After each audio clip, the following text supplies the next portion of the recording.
is Aussie Outback Adventure 2022, a 10-minute video highlighting our train trip to Kalgoorlie, amazing Shark Bay fishing experience, and our 7,500 kilometer journey around Western Australia.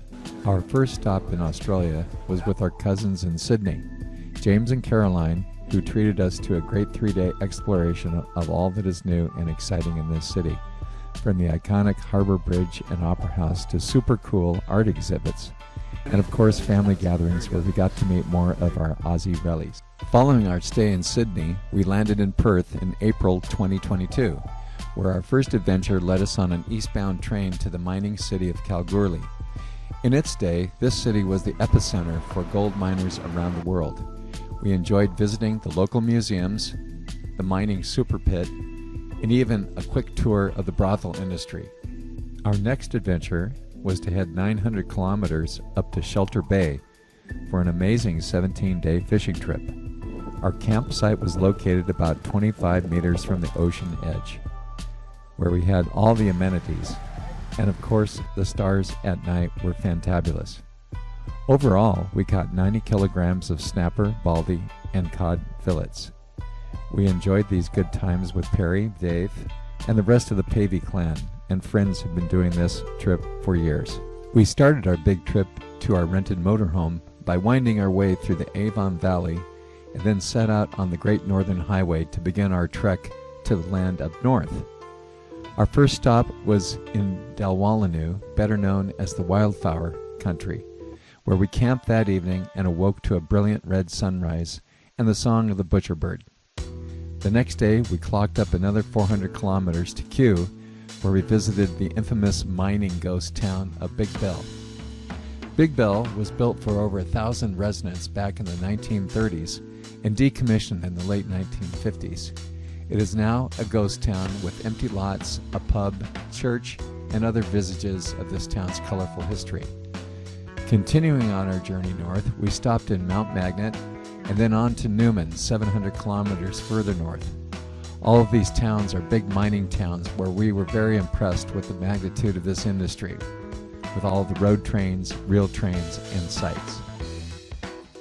Karijini National Park is an eco-friendly park where everyone leverages their own power, water, and electricity in the campgrounds. Karijini is a sanctuary for the Aboriginal tribes situated in the northwest of Western Australia, where these people occupied this land for over 40,000 years, which is at least double the number of years natives lived in North America. The area consists of beautiful gum trees, huge water-laden gorges, and rich mineral deposits. We hiked through beautiful native fauna, and we swam in huge freshwater-fed natural pools. And during the evening hours, we slept under the stars of the Milky Way, where we were entertained by the dingoes howling. After our Karijini experience, we continued our journey north, stopping at Barnhill Station, which is located a stone's throw from the ocean, sporting a 9-meter tide. The beach is vast and the sand is incredible, and there are reefy portions that manage to create swimming holes when the tide is out. The campsite is made up of a grove of beautiful shady gum trees of so many types, and it's the habitat for a variety of birds that serve well as your alarm clock each morning. The town of Fitzroy Crossing is highlighted by the Fitzroy River, which becomes one of the world's largest rivers by flow during the wet season, which is between November and April. The highlight of our stay in Fitzroy Crossing was in taking a riverboat trip up Geeky Gorge. The gorge is known to be a part of an ancient Great Barrier Reef that developed during the Devonian period. That's about 420 million years ago, when this part of Australia was an ocean bed. Freshwater crocodiles, sawfish, and stingrays currently inhabit the river. And yes, we did see a croc or two. Was Kununurra, a place where the Ord River and massive stations once dominated the scene, our furthest point north. These days, you're struck by how much water is available in these parts of Australia. For example, the largest man-made freshwater lake in Australia, Lake Argyle, along with the Ord River, provides this land with plenty of hydropower and lots of water for agriculture. For starters, here on our first full day in Kununurra, we took an evening drive and traversed the infamous Ivanhoe crossing of the Ord River. The next day, we visited Wyndham, where we saw the largest boab tree, estimated to be over 2,000 years old. We topped the day off by hiking a Class 4 3.5-kilometer trail into Emma Gorge, which left us with the entire gorge to ourselves for an awesome swim and incredible viewing experience. Our third day was spent on the lovely Lake Argyll by jumping aboard a cruiser for an afternoon of croc viewing, pelican watching, kangaroo, and fish feeding. The day ended with an incredible sunset where we jumped into the lake, yes, with the non-salty versions of crocs, which they say are harmless, while we enjoyed beer and champagne drink. On our fourth day in this region, we took a jungle cruise of the Ord River from the town of Kununurra to the Lake Argyll Dam.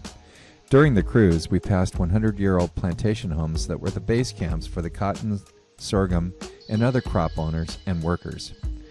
We were able to view amazing bird life, including red-tailed black cockatoos, snakebirds, crimson bloodfinches, dusty moorhens, kites, a wedge-tailed eagle, egrets, and an osprey swooping down to capture a fish live in front of us. And we also saw several baby crocs and one big croc sunning himself on a rock before quickly plunging in the water. We departed Kununurra early Saturday morning and stopped at Warman, a tiny outback town of no obvious attractions, but was home to an amazing Aboriginal arts center there. We experienced world-class Aboriginal art from renowned artists who were painting outside the center and teaching others the insights to this incredible form of artwork. We then made it finally to our base camp at the Bungle Bungles, where we drove 53 kilometers the next day over extremely rough terrain to reach the visitor center for the national park there. We headed another 20 kilometers to our first big hike, where we explored the Echidna Chasm. As you can see, the walls tend to close in on you on this hike. We then followed this with another 40-kilometer drive to the south for the hike to another gorgeous work of nature called Cathedral Gorge. All in all, it was a very, very picturesque and a beautiful day for us at the Bungle Bungles. Following the Bungle Bungles, we then made it to the town of Broome, a tourist mecca for the folks here in Western Australia and elsewhere. Located in Western Australia's Kimberley region, Broome offers the white sands of 22-kilometer-long Cable Beach, providing an amazing backdrop for sunset camel rides. As we headed south from Broome, we headed towards Cossack and Point Sampson. The highlight of our trip to Point Sampson was in viewing the full moon rising in the east on the Indian Ocean, creating a lighted staircase effect after sundown. The locals referred to it as the staircase to the moon. We found a nice little beach which we had to ourselves, and we spent the evening enjoying the moonrise like never before.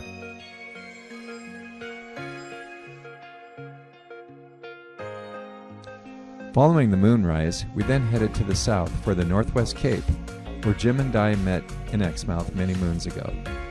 We spent our first day revisiting our old haunts, from the potshot to my old Navy base to our first home together. After waking up the next morning, we headed out past the reef into the deep blue of the Indian Ocean to swim with the whale sharks. We plunged into the ocean, and oh my, was it an experience. These whale sharks are some of the most beautiful and largest fish you will ever see. We also swam with stingrays, manta rays, turtles, a myriad of colorful reef fish, and even a 6-foot white-tip reef shark. It truly was a day to remember. We finished our trip in Torquay Sands, Victoria with our good friends Tom and Con Nelson, where we relived old times together, enjoyed their gorgeous home, great friends, good food, and wine.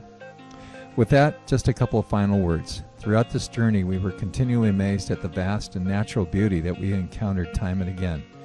And even more so, we were impressed by the kindness and trust that the people have for each other in this lucky country.